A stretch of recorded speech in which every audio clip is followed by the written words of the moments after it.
Hello. Hello there. Yeah, I'm changing my role to this organizational one, and I'm proud to introduce Tim Lanning. Tim Lanning is a co-owner and CEO of Grendel Games, company which creates serious games that are used in medicine and education. Tim was also the advisor in the field of creating games, and he will give you a lecture about designing games for good, how entertainment design can fuel behavioral change. Tim, the floor is yours. Thank you. Good day, everybody. It's great to be here. Thank you for having me. So today I'm going to talk a little bit about designing games for good. This is what our company has been doing for well over 20 years.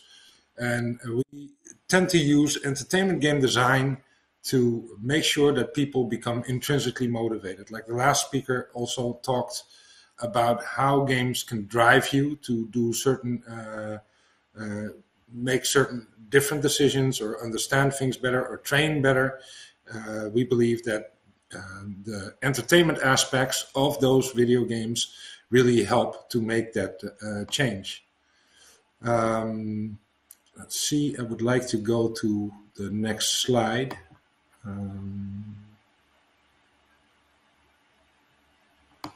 Let's see. So why do we, what is our vision? Why do we do that, what we believe in? Well, we've been designing, like I mentioned, we've been designing games for change for a long time. And what we found out was that we could intrinsically motivate people to change their behavior. One of the first projects that we've done that helped us do this was creating rehabilitation games specifically for the military. So we started working for the United States Department of Defense, the British Department of Defense, specifically to train people, to rehabilitate people who had stepped on landmines and IEDs. Besides from their physical problems, they also had a lot of mental problems, mostly post-traumatic stress disorder, and they were not very happy with how they rehabilitated. And when we started to apply more entertainment game mechanics, we found out that they actually adhered to their rehabilitation programs a lot better. So we see serious games as an effective solution for social changes in education, healthcare, and the water and energy sector, the sustainability sector. That's basically what we aim for. And with all the knowledge that we got from the project that I just described, we decided to apply that to these three different sectors. We have a very specific process on how to do that. And I'll detail this process a little bit for you. So we collaborate with domestic and academic knowledge partners. We believe it's very important to work together with the academic world to be able to do research and validation of the effectiveness of the games that we create. We tend to work with innovation and, for instance, the Internet of Things. We look for unique angles in technology that we can use, and we always emphasize the high use of entertainment and production value. And what we mean by that is that we want to create games, serious games, that are not discernible from entertainment games because of their graphics.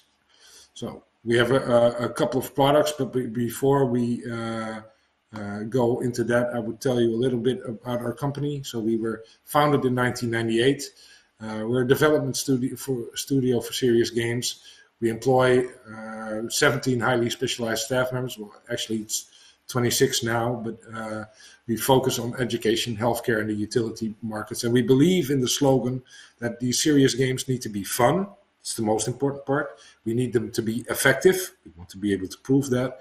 But we also want them to become affordable, which means that there are two business models. Either you focus on products that are for a low price but are high volume, which is basically the best solution, or low volume versus a high price. We tend to focus on the former instead of the latter. We also believe that companies such as ours should stray from the beaten path, look for new angles, and we believe in basically cross-pollination. That's what the bird comes in. We believe that different domains need to work together to design and create games that haven't been created before, new solutions. And we strongly believe in play, and there are a lot of things that you can say about play. When you look it up in the dictionary, and this is really funny, it says, engage in activity for enjoyment and recreation rather than a serious or practical purpose, which is really stupid when you think about it, but it gets even worse. When you get to the noun part, it says activity engaged in for enjoyment and recreation, especially by children. This is absolutely not true. I mean, grown-ups play, adults play, everybody plays, and play is not specifically for enjoyment and recreation. It is actually for a serious and practical purpose. When we look at nature, here we see a couple of cheetah cubs playing in the savannah, and they're very youthful. They're playing, but in fact they're training in a safe environment, presumably with their mother very close by, to train for this, the hunt. And this training takes place in the form of playing in a safe environment, which is specifically what games do. And when we look at humans, here's a great picture of children in Brooklyn playing on this pavement on the side of the street. These are little children, but wager that a lot of you people, grown-ups too, tend to play on the curb. When you walk on the street and you see checkered tiles on the streets, perhaps you play a little game with yourself that you want to step on the black tiles instead of the white tiles. And when you're, for instance, stuck in traffic and you don't know what to do, or you're waiting, you probably look at license plates and you look at the numbers that are on those license plates. Perhaps you do a little math with those license plates, or you go look for letters that perhaps signify a word. So these are all just things screaming at us that we would like to be entertained, that we would like to play. Now, when you look at society, the image that we have, or that society tends to have of children, of people playing video games, is an image such as this: a child sitting in front of a television playing on a console all day. But nothing could be farther removed from the truth, because when we look at video games now, here's a picture of Candy Crush Saga, then you see that a lot of women are playing video games, and adult women at that. And this is something that signifies that there's been a big change in the target audience for games and video games. Candy Crush had an amazing result over the years. You can see here that it had more than 46 million average users per month and over 10 million downloads in December of 2012 alone. It made a lot of money. So what if you could use all these players, establish a player base, and do something different than purely entertainment with that? A good example is Folded. It's a puzzle game that was created by the George Washington University, where people fold proteins and contribute to science. So scientists had been studying the MPMV crystal structure for 15 years, and it was a very hard thing to break. But by using this particular game, with 75,000 players, it only took them 10 days to solve that particular piece of the puzzle, which is a testament to what you can achieve by applying video games and logic. We did something similar with water and energy consumption, where we created a game called Wijk en Water Battle, which is thus Dutch for the neighborhood water battle. And it's a video game that we designed specifically to combat the problems that we have with people using too much water. We started to think about how can we change that? How can we change people's behavior, that of children, but also that of grown-ups in neighborhoods. And water companies are having a lot of problems convincing people to go about their daily routines in a different manner. Now, water consumption is a problem, consuming too much water, but what is also a big problem is the peak level load on the water network. That sounds a bit mysterious, but when you look at, for instance, the World Championships of football, soccer, when your team gets to play the World Championship, then during the break of the last match, everybody will go to the toilet, the entire nation, and everybody will flush the toilet at the exact same time. This is something that will overload the water network. It costs a lot of CO2. It generates a lot of CO2. It costs a lot of energy. But this is what happens on a daily basis too. People tend to use a lot of water in the morning when they're going to shower. Then they use less during the daytime. And then in the evening, the dishwashers and so on go on. And they start to use a lot of water again, which again generates a lot of CO2 and costs a lot of energy because it's all happening at the same time. So what can we do to make sure that people start to think about when to use water? We work together with all these companies. You probably know the smart energy meter. This is a console that we use in the Netherlands that basically depicts the amount of energy that you're using. And we have something similar for measuring how much water is being used, a smart water meter. And what we did is we designed a game that people can play in schools, that children can play in schools, that's directly connected to the water grid via Bluetooth, and is also directly connected to the residents in the neighborhood.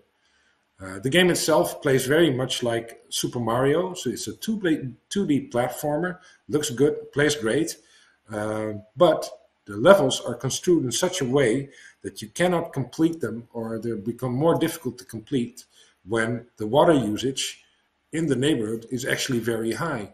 So instead of having parents bang on the shower doors of their teenage children, telling them that showering for 15 minutes is way too long, we turn it around. Basically now we have children banging on the shower doors of their parents saying, please quit showering because I cannot finish my level. The water level is too high.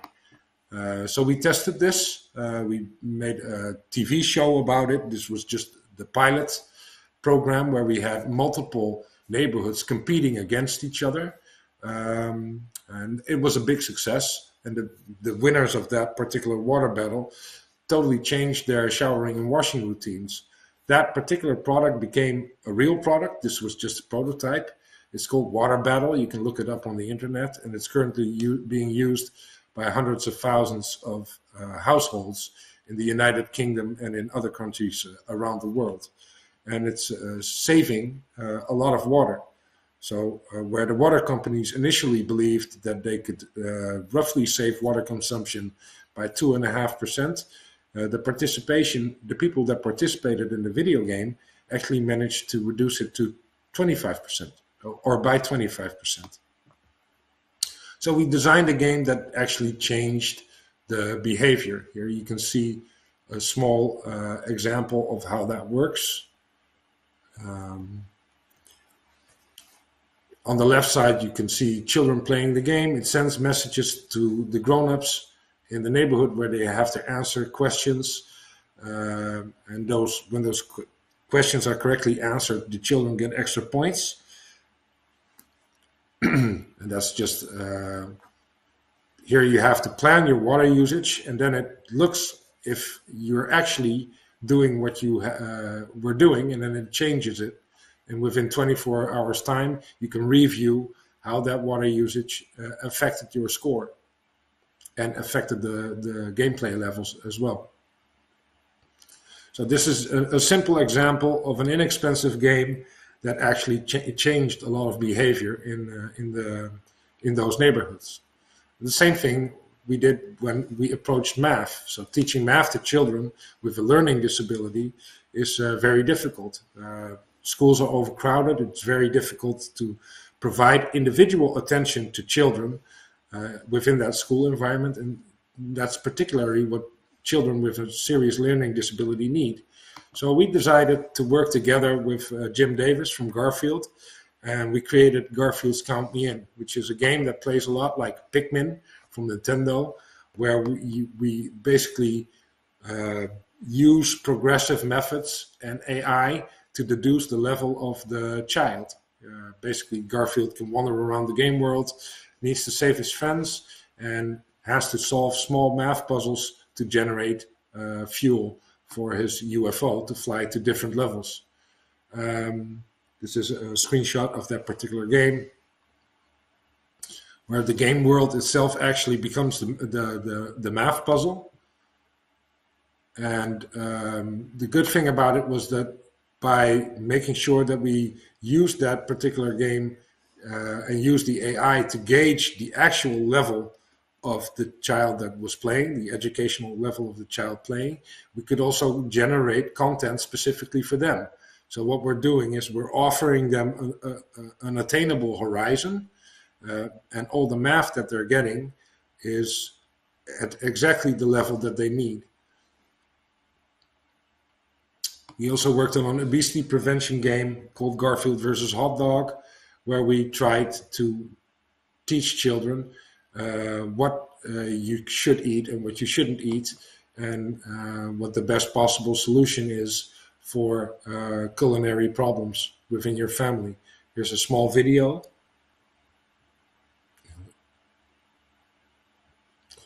It actually works very much like a Grand Theft Auto-like game. The hot dog company has completely taken over town. Now Garfield loves his sleep in lasagna, but this is way too much. And a dog controlling his neighborhood? No way. Explore the culinary habits of people around the globe to complete your comic collection. Play with Garfield's friends to race, cook, eat, jump, walk, shake, and kick your way to victory. Will you help Garfield bring some sense to this dog-eat-dog world? Become our friend and join our ever-growing community. So that game was designed together with the Center for Disease Control and various other parties, various universities, where we looked at what learning goals do we need to apply to children in the age range of 5 to 7, 7 to 9, and 9 to 11. So we broke up the gameplay to make sure that the messaging would work for those specific age categories. Another example, and this is the example that we've been working on for the longest, is a training in medical education. So here you see a video of laparoscopy. Basically, this is the removal of a gallbladder. In the lower right corner, you can see a surgeon doing the actual work. The surgeon is not looking at the patient, he's looking at the television screen. And that's very much like playing video games. With video games, you have a controller in your hand and you watch the TV screen. And with laparoscopic surgery, you watch a television screen as well. So it's very important that you train these skills. There are 5 basic skills that need to be trained in laparoscopy. It's eye-hand coordination, using both the left and the right hand, depth perception, and so on. Usually these things are trained on simulators. Here's an image of one of those simulators, but those simulators are very expensive. The most inexpensive one cost roughly 5,000 euros. And the ones that are used mostly cost up to 500,000 euros. Here you can see the basically all the evidence that supported that using simulations makes you a better surgeon. So there's lots of evidence that training on a simulator makes you a better surgeon, but the problem is that not a lot of people train on these simulators. Here are some examples of skill centers that are completely empty because people just don't show up for the actual training, but it is what they need.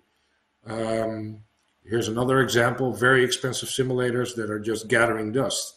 So when researchers approached people, residents, surgeons in training with the question, why don't you train? They gave various examples. They said, well, they're often not available. It takes a lot of time. They're just only in the skills lab. So I need to go to the skills lab to train this. or they're out of order because they're finicky devices. They're very expensive, so they need a lot of maintenance. But as we asked on, the true reason was revealed, and that was that people were just bored. Simulators are very predictable. And the other thing is, if you've done training on a simulator and you've then worked on, for instance, real tissue, like on a pig or a cadaver, then you really don't want to go back to a simulator, because even if it looks very good to the layman, people like us that are not surgeons, they look very realistic. They've got normal maps, they've got great fluid animations, but once you've actually worked with real tissue, you start to notice how big the differences are. And then you don't want to go back to a simulator because you just want to keep doing on the real thing. But that's very hard to do. Here you see two different things about motivation. On the left side, you see a video. Here's a sir that can fold his clothing very well. And the other video showed a boy throwing a ball through a hoop. Now, both are manual turn tasks. his shoulder. He's catching the ball and not bringing any lower. The boy keeps playing and keeps playing, whereas the person who's folding the clothing won't keep folding his clothing, because that's boring. And throwing a ball is very similar. Why is throwing a ball more fun than doing that? And I'll just move on like this. So we asked ourselves, why do we want to design a game instead of a simulator? Because games provide intrinsic motivation, because they're unpredictable, they're very immersive, and surgeons like to play with toys, because that's what they're accustomed to. We decided to focus on technical skills, not on procedural skills, because those technical skills are the things that need to be trained. We decided to opt for a Nintendo Wii U because it's an inexpensive piece of hardware. It's a consumer electronic device, and it would allow for us to do high fidelity graphics, high fidelity enough, and utilize the Nintendo Wii remote, which has an infrared sensing capability, which we could apply in a custom controller. So we created a custom controller that is very much like a laparoscopic controller. Works the same way, has similar weight, but interfaces directly with the video game. So together with Nintendo of Japan and Nintendo of America, we settled on this particular design, and we created a video game called Underground that was published on the Nintendo Wii U that doesn't have anything to do with laparoscopy, or so it seems. It's a game that takes place in an underground cavernous system where a little girl needs to save robots and goes on an exciting adventure. Here you can see a small trailer of what that will look like.